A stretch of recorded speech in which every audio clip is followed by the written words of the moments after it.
Shadows on the broad lawn, canopy of trees. Sometime after midnight, the ground is going to freeze. Birds in the frosty air. What are they doing there? Hey, and welcome to episode 5 of the Mountain Goats Meets Magic the Gathering. And today we are doing something a little bit different. I said last week on my standard deck episode that I was going to be upgrading a pre-constructed deck, one that Wizards had made that you can just buy and all the cards are there and you can just play Commander with it. I really wanted to show that even with a pre-made list and the physical cards like in hand, that you could still make some swaps and really put your own personal spin on the deck and make it follow a theme like this if you want to. So the deck that I chose is the Grave Danger pre-constructed deck with Gisa and Geralf as the commander, and the song that I chose is New Monster Avenue off of Get Lonely. Now, Get Lonely follows up the Sunset Tree, and like a lot of John's albums, they all have themes that are sort of broadly present across the entire thing. And Get Lonely is about the loss of a romantic relationship and how you're sort of forever changed by its passing. So, when the context of your life changes, what do you do? How are you marked by that? It is softer and more meditative than a lot of the earlier work, like a lot of, especially the pre-studio albums tend to be really bombastic and the guitar is really loud and John is singing loudly and strumming real hard. And Get Lonely has softer melodies, it has softer vocals.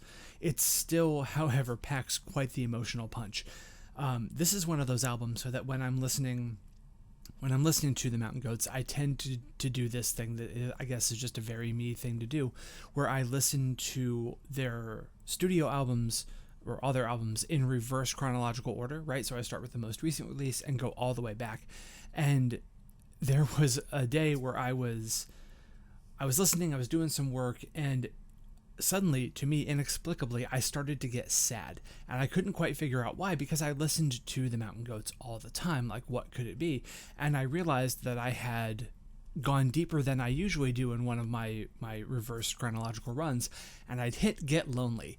And I was just internally being made sad by this album, because it's about loss and it's very poignant and it's really introspective, and that's an emotional path that I can walk very, very easily. And I think my internal emotional mechanisms were just heading down that road.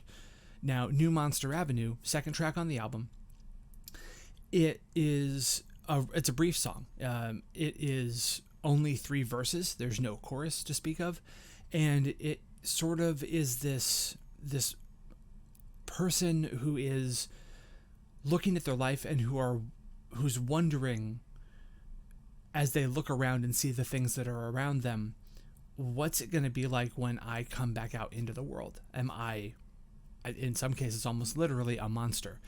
And the answer to that question is found by the last line of the song, which is, all the neighbors come out onto their front porches waving torches. So you are literally made monstrous by the loss that you have suffered and how you have drawn within to try and cope with that loss.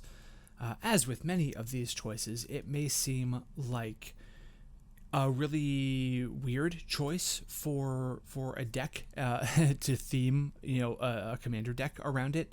However, I have chosen to interpret these lyrics relatively literally, and Gisa and Geralf as a pair sort of in magic lore kind of fit with this. So Gisa and Geralf are 2 characters. They're both noble born, and they're from Innistrad. And Innistrad is the sort of gothic horror setting that Magic has returned to a few different times. I think it's been featured in three different releases or blocks of releases. And Gisa and Geralf both work with the undead. Gisa raises zombies from the ground, literally makes the dead rise, and Geralf stitches bodies together, almost Frankenstein's monster-esque type stuff, and animates them. And they hate each other with a rabid, nonsensical passion. They turned all the lands their parents had, they turned them into basically a large battleground, and have been on occasion forced to work together when the people of the realm have risen up to try and put down this threat. Because as you can imagine, when two powerful zombie wielding magic people are fighting each other and you're just trying to, have a farm nearby, it's pretty dangerous. So the card that is the lead card of this set is representative of that. So let's transition over real quick, and we're going to start taking a look at the cards themselves. So Gisa and Geralf, the face card of this deck, legendary creature, human wizard, 4/4. When Gisa and Geralf enters the battlefield, mill 4 cards. So put 4 cards into your graveyard. And once during each of your turns, you may cast a zombie creature spell from your graveyard. Pretty thematically on point. It is 2, a blue and a black, and then the quote really shows you who Gisa and Geralf are. These fiends are slightly less tolerable than you, a sentiment that warms my heart, sister. Right? So they do not want to be working together, but in this moment, they are. So the entire deck, as you might imagine, is a zombie deck. And I have the link to the entire deck list posted down in the notes of the show here, so you can take a look at it. But the entire idea behind this deck is that you are taking zombies, you're putting them into your graveyard, either through mill effects or because they die in combat, and then you are using Gisa and Geralf's ability to bring them back into play. The reason I aligned this with New Monster Avenue is the way that I sort of can picture the song playing out across the 3 verses is that the first verse is Gisa just musing to herself about the ground being frozen and how difficult it will be to animate bodies from that. And then the second verse being Geralf and him, pondering his role in all of this and like inwardly reflecting his hands as mirrors. And then the third verse being when the people come out onto their front porches waving torches, right? It's the whole thing. So there are just a lot of zombies in this deck. Geralf's Mind Crusher. We have a human wizard called Vela the Nightclad that gives creatures you control Intimidate. Lot Left Giant. There's just a whole bunch going on in here that really makes it so you can get zombies, make zombies bigger. There are a lot of zombie lords in there, like Cemetery Reaper. Other zombies you control get +1/+1, and you can exile target creature card from a graveyard, any graveyard, and create a zombie token. So the deck by itself was really, really, I think, pretty well put together and is on theme for what it does. So when I came to it to look at what I needed to do to turn this into a themed deck based on New Monster Avenue, I knew I had my work cut out for me, because there's a lot of really good stuff going on already. Like Grey Merchant of Asphodel is a fantastic zombie card, fantastic devotion card. You get to drain the board. He's a zombie himself. Liliana's Devotee, Lord of the Accursed, another zombie anthem. There's just a lot going on here, and thematically, it's a very, very cohesive deck. So I went through my collection of stuff, and I found, I believe, let me just double check the number here, 1, 2, 3, 4, 5, 6, 7, 8, 9, 10, I picked 12 cards, just because I found 12 cards that I thought would really be good additions to the deck. Then that meant I had to go through and I had to pull 12 cards from the list. Because the deck itself is already constructed around Gisa and Geralf, and in my mind and my interpretation of New Monster Avenue for this deck, the theme was not really that much on my mind when I was building this. It was a little bit. I added a couple flavor things to really keep it on point if I could, but generally speaking, the deck did all that work for me, so I didn't have to take extra time to try and get the theme represented properly. What I did want to do was I wanted to take out cards that I thought acted non-optimally, and this is something that I think is really important to keep in mind when you're building a commander deck, I took out cards that I just plain don't care for all that much. They're not necessarily bad cards. It might even have been non-optimal to pull them out, but I don't like them that much, and so I didn't want them in the deck, especially if it's going to be a deck that I'm going to play. So here are the 12 that I removed. First of all, Cruel Revival. Destroy a target non-zombie creature. It can't be regenerated. Return a zombie card from your graveyard to your hand. It's expensive at 5 mana. You can cast zombies from your graveyard anyway, so potential value, but I took it out because of that. Unstable Obelisk is a mana rock. 3-cost mana rock for colorless. There are just better mana rocks out there, and I put one in place of it. Then I've got a whole bunch here. So I've got 1, 2, 3, 4, 5, 6, 7 cards that are all from the Amonkhet era, and I just don't care for the zombie cards from Amonkhet. I don't like the amass mechanic that much, where you make a zombie army. It's thematically for Geese and Geralf. It's there, fine, I get it, but it's just not to my taste. And so I took out Lazotep Plating, I took out Vizier of the Scorpion, Spark Reaper, Lazotep Reaver, Gleaming Overseer, Eternal Skylord, and Enter the God Eternals. So all of these cards definitely could still see play in the deck, but they just didn't fit right for me and for what I wanted to do with this, so I removed them. I also took out stuff that was expensive, because these precons tend to have thematically powerful cards, like, yeah, it's zombie stuff. But when you're playing even 2 colors, if you see a spell that has 3 black pips in it, that can be really challenging to get out. So I took out Necrotic Hex. Each player sacrifices 6 creatures. You create 6 tapped 2/2 black zombie creature tokens. I took out Zombie Apocalypse, where you return all zombie creature cards from your graveyard to the battlefield, tap, then destroy all humans. And I took out Necromantic Selection, where you destroy all creatures, then return a creature card put into a graveyard this way into the battlefield under your control. It's a black zombie in addition to its other colors, and then you exile this. So they're expensive. They are on theme. I kept 1 big black spell in there because it just makes you tokens. Yes, with Geese and Geralf, when you wipe the board, you have the option to get all of your stuff back, but it just, I don't know. This one's fun. It's a lot of tokens. It's a lot of value off of it. You can flash it back from your graveyard. And this goes back to cards that just feel right. The big other spells, the big board wipes, Necromantic Selection and Zombie Apocalypse just didn't feel right for what I wanted from this experience. So I cut them out. Now that is probably leading directly to what did I put back in to replace those 12 cards. So the first is Midnight Clock. It is a fantastic mana rock. It acts as a wheel effect. So 1, it adds blue, so you get a color out of it. You can pay 2 and a blue and put an hour counter on Midnight Clock. You do the same on each upkeep.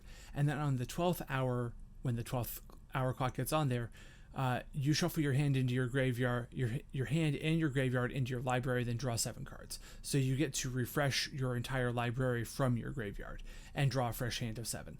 So if you're feeling stagnant, it's definitely something that can be very, very helpful. A new favorite of mine, and you'll start to see some themes here as I get to these other cards, Irenicus's Vile Duplication.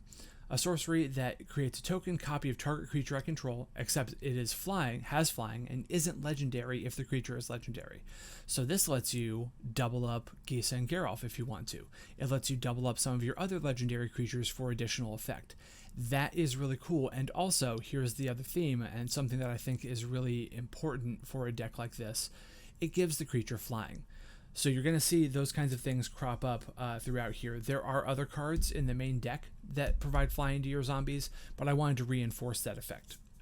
So another card we have then is Wonder, which is a 2/2 incarnation with flying for 4. Doesn't seem well costed, but as long as Wonder is in your graveyard and you control an island, creatures you control have flying. Fantastic effect. Then we have Jadar, Ghoul Collar of Nephalia. So that's actually from Innistrad. It's another Innistrad card, and I chose the fancy art version. At the beginning of your end step, if you control no creatures with Decayed, create a 2/2 black zombie creature token with Decayed. So it's good for end of the battlefield effects, like the Champion of the Perished that is in the deck already, and you just get a good reusable attacker. We have Tainted Adversary, a 2/3 with Death Touch. When it enters the battlefield, you can pay 2 into black any number of times. When you pay this cost 1 or more times, you put counters on Tainted Adversary and then create twice that many 2/2 black zombie creature tokens with Decayed. A body with Death Touch that can get bigger the more mana you pump into it, always welcome. And again, if you have ETB effects for zombies like the Champion of the Perished, then twice that many. So if you pay 2 into black once, you get 2 zombies. If you pay it twice, you get 4. And that's 4 counters on the Champion of the Perished. Not to be trifled with. Very good stuff. Then we have the Master of Death. This one's a lot of fun. 1, a blue and a black. When he enters the battlefield, surveil 2. So you look at the top 2 cards in your library and you can put them in the graveyard if you want to. So you get more zombies in the graveyard. And at the beginning of your upkeep, if Master of Death is in your graveyard, you may pay 1 life and return him to your hand. So you can cast him with Geese and Geralf if you want to. He is a zombie. Or you can just pay 1 life and get him back and do more surveilling. We're going to shuffle things around a little bit because I also put in Gisa and Geralf in their later incarnations as sort of solo people. Geralf's on top there, so he has a 1/4 for 2 and a blue. Zombies you control have flying.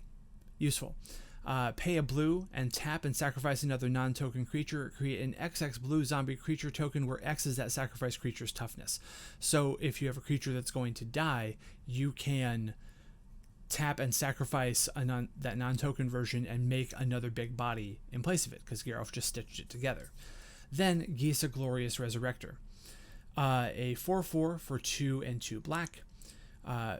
If a creature an opponent controls would die, exile instead, and at the beginning of your upkeep, put all creature cards exiled with Gisa Glorious Resurrector onto the battlefield under your control, and they gain Decayed.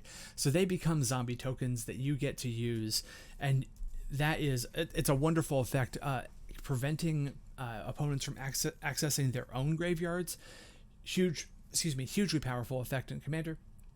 And you then get their creatures with Decayed.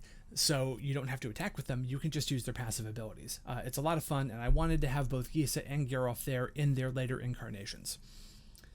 Corpse Harvester is a 3/3 for 3 and 2 black. You can pay 1 and a black and sacrifice a creature, and just tutor for a zombie card and a swamp card, reveal them and put them into your hand, and then shuffle your library. So if there's a particular zombie or swamp you need, you can just go find them. I don't do a ton of tutor effects, but I really like narrow ones like this that are very, very specific.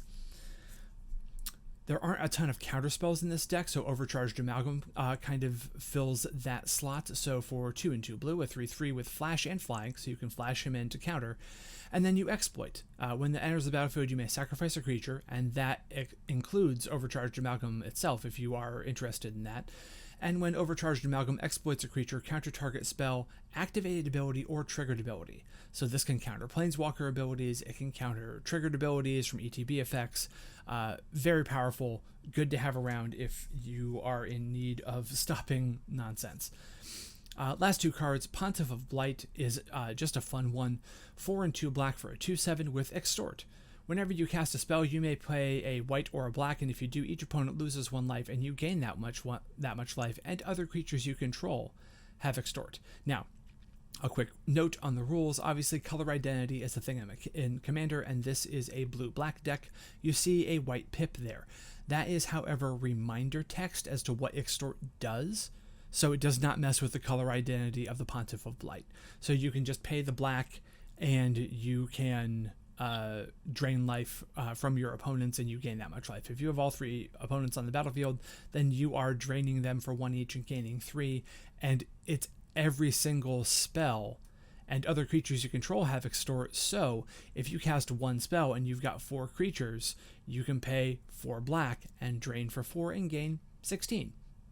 Not bad. Wait, my math was wrong. Anyway, you get the idea. And last, a reprint from Modern Horizons 2, Patriarch's Bidding. Each player chooses a creature type. Each player returns all creature cards of a type chosen that way from their graveyard to the battlefield. So this is a mass reanimate for you and all of your zombie friends that you have so diligently been putting into the graveyard. So that's the rundown. Basically, I wanted to spend not too much money I believe all of these cards will have, if you pick all of them up, you'll be well under $20 in additional spending. You could literally go to most LGSs and find a lot of these. A lot of these are going to be bulk rares too. So you can pick these up and swap these in. And really, it's just a way to show that this is a thing you can do with pretty much any deck that you would pick up. Any of the precons give you this opportunity. And if you are a fan of theming decks around sort of experiences like I am, then you have this option even with pre-constructed decks. You don't have to have a big collection to pull from. So that is where we are with this deck. I think it's a pretty cool experience. I think it'll play pretty well. It's a nice budget zombie themed deck that can really put in a lot of work, and there is a lot of tuning that you can do with the pre-constructed decks that Wizards brought out for the holiday season. The starter commander decks, they're somewhere around $20 a piece, and you get a lot of value out of them. They have a lot of the same pieces you would expect to see in a commander deck, and you can tweak and twist and upgrade and do what you want, including just playing it right out of the box, and really make a fun experience for yourself. So that is where the episode is going to end for this week. As reminders, if you like what I do, you can support this show and all my other work at patreon.com/theothertracy. You can find me on Twitter at theothertracy for as long as Twitter remains a viable, functioning thing. And if you want to watch me play Commander, then you can do so most Monday nights at 8:30 p.m. at twitch.tv/OneShotRPG. As this episode airs, we are a shade over 2 weeks away from the new baby. So I'm literally going to put the link to the baby registry in the notes down there too, because if you are feeling generous, we have a stroller we need to pay for. We have a few other things on the list, because you can never have enough diapers and wipes. So anyway, I hope that you take some time and check out any of the precons that Wizards have released and see what you can do to upgrade them and make them your own. I'm looking forward to showing you the deck for next week. I've gotten to play test it a few different times, and I'm really extremely happy with it. Oh, and a last quick note about what I'm doing with these decks once I have finished. As you've seen, I've made all of them in paper. And so what I've chosen to do is I'm going to be donating these decks as I go forward. There's a person that I know who is doing a seminar for first generation and underprivileged college students, and she's going to be talking to them about Commander, and I am going to be shipping the first 4 decks, the first 4 Commander decks that I've made, to her in sleeves with all my upgrades, with the not even upgrades for this and everything else. So she can give those to people who will get a lot of use out of them. Following this, if it's a deck that I am not going to keep around and play myself, then I'm going to find charity streams to donate them to, because I want people to have the opportunity to play with these lists that I've built, and I want them to go to good causes. So that is where this stuff is going to go. I think it's a really cool way to handle these cards, and I think that a lot of people will get a lot of enjoyment out of them. So thank you all very much for watching, and I will see you next time. Bye.